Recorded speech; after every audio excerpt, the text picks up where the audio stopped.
तो साल 2021 में एक ऐसी Telugu pan India film release हुई थी जिसने तेलुगु बेल्ट में तो शायद उतना धमाल न मचाया हो डे वन पे, लेकिन हिंदी बेल्ट ने इस फिल्म को ऐसा जंप दिया कि उसके बाद मेकर्स ने ना चाहते हुए भी सेकंड पार्ट प्लान कर लिया, और ना सिर्फ सेकंड बल्कि थर्ड पार्ट भी आने वाला है। पुष्पा 2 द ट्रेलर के बारे में बात करने वाली हूँ। पुष्पा 2 का ट्रेलर रिलीज तो हो गया है, लेकिन बहुत सारी कंट्रोवर्सीज चल रही है। एक ऐसी फिल्म जिसको इस साल की मच एंटिसिपेटेड बिगेस्ट फिल्म बोला जा रहा था, क्या उसके ट्रेलर का रिसेप्शन इस तरीके का होना चाहिए था या नहीं, उसके बारे में बात करेंगे। ये बहुत इंपॉर्टेंट टॉपिक है। इस वक्त पर इस ट्रेलर को रिलीज हुए 24 घंटे नहीं हुए हैं, लेकिन व्यू काउंट्स की बात की जाए तो यूट्यूब अपनी ही जगह पर चल रहा है, अपने ही ट्रिप पर चल रहा है। बताया ये जा रहा है कि बहुत ही जल्दी सलार और एनिमल के व्यू काउंट्स को ब्रेक करने वाली है, उन रिकॉर्ड्स को ब्रेक करने वाली है पुष्पा 2 का ट्रेलर। क्योंकि सलार का जो ट्रेलर था उसके 24 घंटे का व्यू काउंट था 72 मिलियन, और एनिमल उसके सेकंड नंबर पर आती है with 71.4 million views in 24 hours from YouTube. अब यहाँ पर कहानी बहुत ज्यादा इंटेंसिफाई हो चुकी है, क्योंकि पुष्पा 2 का ट्रेलर ऑलरेडी 64 मिलियन व्यूज को क्रॉस कर चुका है। अभी बहुत समय है 24 घंटे पूरे होने में, करीब करीब 6 घंटे का समय और बचा है। तो क्या ये ट्रेलर एक्चुअली इतना हेट्रेड और इतने मिक्स्ड रिव्यूज डिजर्व करता था? देखो, ट्रेलर की बात की जाए अगर, तो yes it is over the top, yes it is massy, yes it is Allu Arjun. But एक सेक्शन ऑफ मीडिया है, एक सेक्शन ऑफ पीपल है जिनको ये ट्रेलर काफी क्रिंज लग रहा है, क्योंकि कल ट्रेलर रिलीज के बाद सोशल मीडिया पर जो एक ट्रेंड टॉप पर चल रहा था after Pushpa, that was cringe. अब कहीं कहीं पर कोई कोई सीन्स ओवर द टॉप जरूर है, कहीं कहीं पर कोई कोई सीन्स जरूर कहीं स्टोरी लाइन से अलग लेकर के भी जाते हैं, लेकिन एक्चुअली इनको क्रिंज बता देना शुरू में आई फील इज समथिंग जो शायद पुष्पा 1 के टाइम वाली गलती होने वाली है। पुष्पा 1 के समय की अगर मैं बात करूं तो उस समय पर 17 दिसंबर 2021 पर जब ये फिल्म रिलीज हुई थी, वो कोविड का टाइम था और बहुत ही कम फिल्में सिनेमा में रिलीज हो रही थी, लेकिन पुष्पा एक ऐसी फिल्म थी जिसने बॉक्स ऑफिस कलेक्शन के मामले में हिंदी बेल्ट से एक अलग ही कहानी लिख दी थी।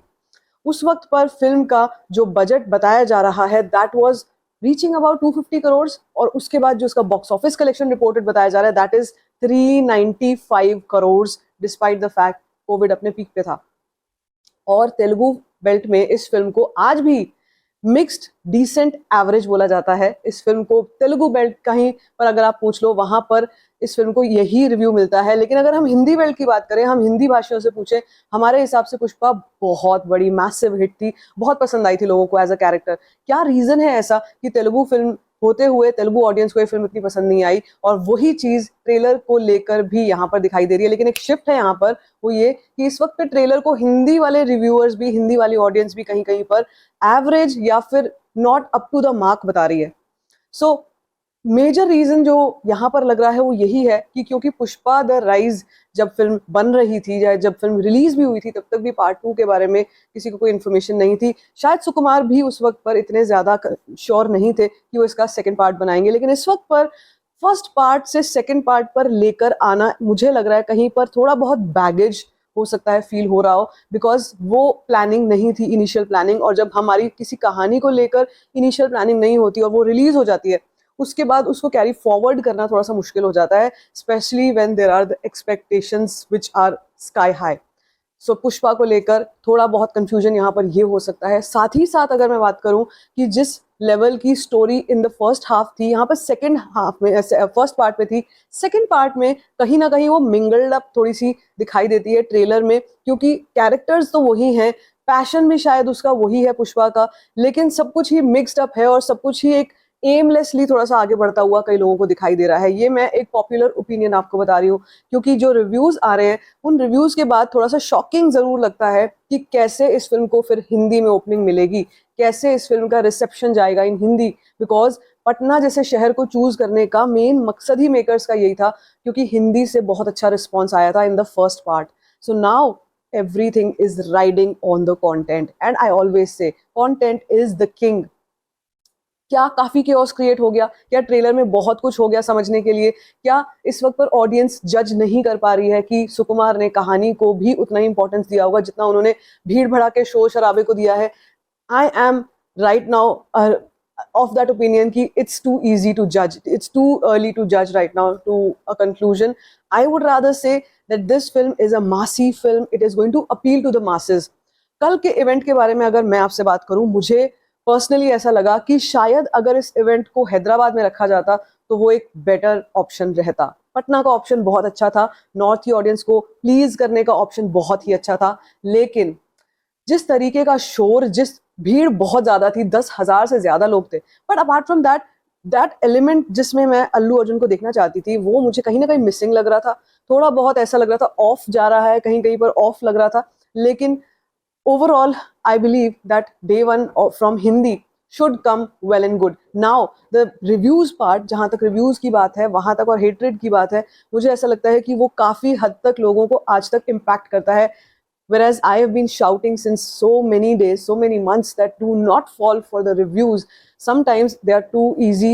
Sometimes it's too easy for you to fall in that rabbit hole because बहुत easy है सामने के लिए जज कर देना. हो सकता है आपको फिल्म अच्छी लगे, हो सकता है आपको वो कंटेंट पसंद आए, वो कहानी पसंद आए. So it's too easy. But yes, influence तो होंगे, बहुत लोग इन्फ्लुएंस होने वाले हैं. और मुझे आपको ये बताते हुए बिल्कुल भी हेजिटेशन नहीं हो रही है कि हिंदी बेल्ट में रिव्यूज के ऊपर बहुत कुछ डिपेंड करेगा. The opening is going to really heavily rely on the reviews. So it's a question mark. Now coming back to the trailer launch event, yes, मुझे अब ये फील हो रहा है कि काश इसको हैदराबाद में रखा जाता या साउथ में रखा जाता. वहां पर जो कोर फैंस हैं वो एक अलग तरीके का माहौल सेट कर देते, and that kind of transmission of energy between the stars and the crowd वो अलग ही होता. यहाँ पे वो मुझे थोड़ा मिसिंग लग रहा था, specially with Allu Arjun, because उनके इतने फैंस हैं और वो इतने फैंस के बीच में वो थोड़ा सा डिस्कनेक्ट लैंग्वेज का या कहीं ना कुछ डिस्कनेक्ट वो फील जरूर कर रहे थे, मुझे ऐसा लगता है. But yes, overall I would say that the content is going to tell us कि क्या होने वाला है. इस वक्त पे मैंने आपको कल बताया था ट्रेलर देख करके कंटेंट समझ में आ जाता है कि फिल्म का कंटेंट कैसा होगा.